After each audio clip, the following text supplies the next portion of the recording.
이제 영어를 시작하는 4 학년 아이인데 무엇부터 해야 할지 막막합니다.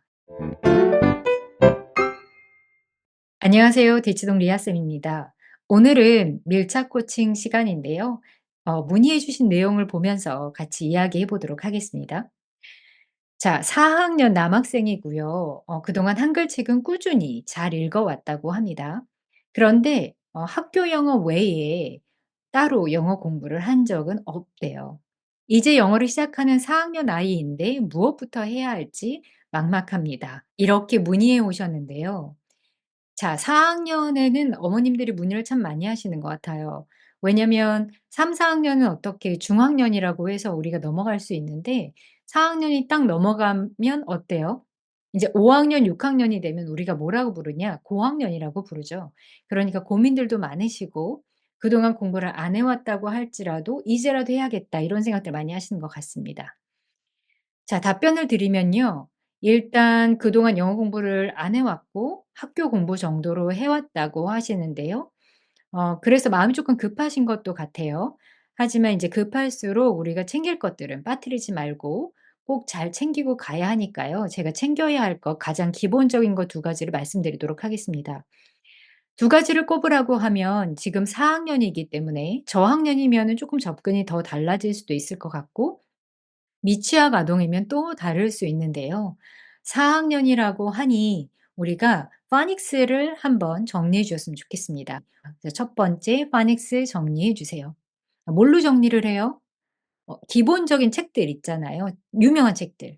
EFL 파닉스라든가 스마트 파닉스라든가 이런 책들 있잖아요. 그 책을 가지고 책에서 뭐 듣고 뭐 따라하세요. 아니면 듣고 써 보세요. 아니면 들어보세요. 이런 디렉션이 있으면 그런 것들을 다 따라서 한 번은 쭉 정리해 주셨으면 좋겠습니다. 파닉스를 정리하실 때 또 한 가지 기억하셨으면 좋겠는 것은 파닉스는요. 쓰여진 글자가 어떻게 소리 나느냐를 매칭시키는 작업이에요. 그쵸? 쉽게 얘기하면 글자를 보고 읽어낼 수 있도록 도와주는 게 파닉스잖아요. 그래서 파닉스 과정에서 특히 고학년이라면 꼭 하셨으면 좋겠는 것은 스펠링 테스트는 꼭 봐 주세요. 스펠링 테스트를 보는데 그러면 막 '너무 단어 많이 외워야 하는 거 아니야?' 이렇게 하실 수도 있는데 외울 수 있다면 외우는 거 좋고요. 그렇지 않다 할지라도 파닉스 처음에 나오는 뭐 short vowel, long vowel 이런 거는 소리하고 글자가 완전 1 대 1로 매칭되는 것들이 많아요. 그래서 쉽게 얘기하면 듣고 받아쓰기처럼 볼 수 있는 스펠링 테스트 단어들이 많단 말이죠. 그러니까 요 정도의 수준은 한 번씩 꼭 점검을 해 주셔야 학년이 올라가면서의 공부에 힘을 받겠죠. 그러니까 꼭 스펠링 테스트는 해 주셨으면 좋겠다. 이렇게 말씀드릴 수 있겠습니다. 자, 두 번째로 제가 말씀드리고 싶은 것은 책 읽기를 병행하셨으면 좋겠어요. 그런데 아주 쉬운 거부터 읽으면 다 할 수 있어요. 제가 좀 정해 드리면 아주 유명한 readers 있잖아요. I Can Read도 좋고 Oxford Reading Tree도 좋고 다 좋습니다. 이런 시리즈물들을 하나 정하셔서 가장 낮은 단계부터 하나씩 쭉 읽어 가시기를 권해 드려요. 어떻게 읽느냐. 처음에 책 읽기, 영어 책 읽기에서 지금 4 학년에 대한 이야기입니다. 첫 번째, 그림을 보면서 듣도록 도와주세요. 그러면 어떤 거는 글자가 통으로 들어오기도 하고 어떤 건 안 들어올 거예요. 괜찮습니다. 그러니까 처음에는 그림을 보면서 듣든 글자를 보면서 듣든 듣는 거예요. 그러면서 그림을 보면서 전체적인 내용을 한번 끼워 맞춰 보는 거고요, 소리와 함께. 두 번째는요. 들으면서 손가락으로 글자를 짚으면서 읽는 거예요. 여기까지 할 수 있죠. 자, 세 번째로는 어떻게 읽느냐? 듣고 한 문장씩 따라 읽기. 이거를 꼭 해 주시기 바랍니다. 그럼 책 한 권이 벌써 3 번을 읽었네요. 그죠? 여기까지만 해도 완전 성공입니다. 그런데 이 3 번이 너무 많다 싶으시면 자, 첫 번째로 전체 한번 듣고 두 번째로 손가락으로 글자를 짚어 가면서 듣기까지는 꼭 하셔야 합니다.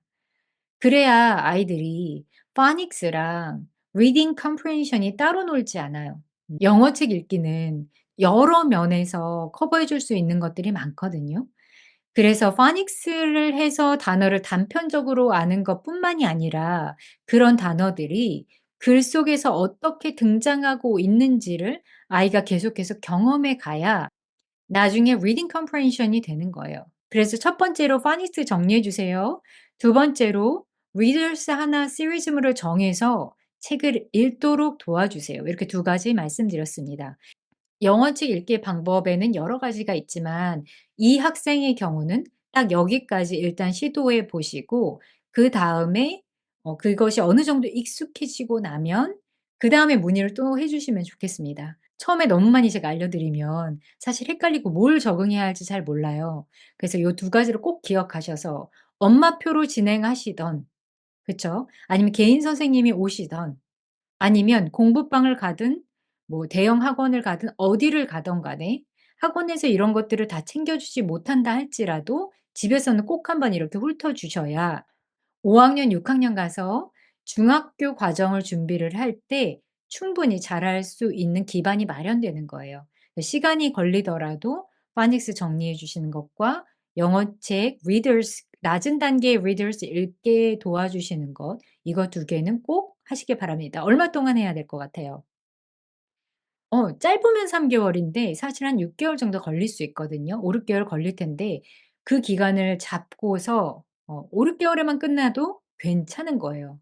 왜냐면 그동안 아무것도 안 해 왔다고 하면 시간이 걸릴 거거든요. 공부 습관도 잡아야 하고 영어책 읽기 습관도 잡아야 하기 때문에 5-6 개월이 걸린다 할지라도 꼭 하시기 바랍니다. 그런데 한 가지 제가 좋다고 생각하는 점은 한글을 꾸준히 읽어 왔기 때문에 그 힘이 있을 거예요. 어떻든 책을 계속 접했던 아이들은 공부하는 힘이 있거든요. 그 부분을 잘 활용하셔서 영어책 읽기와 파닉스 정리해 주시는 것부터 꼭 시작하시기를 바랍니다.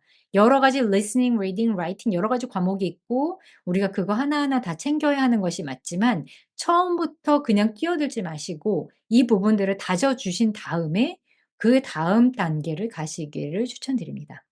자, 오늘 문의에 대해서는 여기까지 답변 드리도록 하겠습니다. 감사합니다.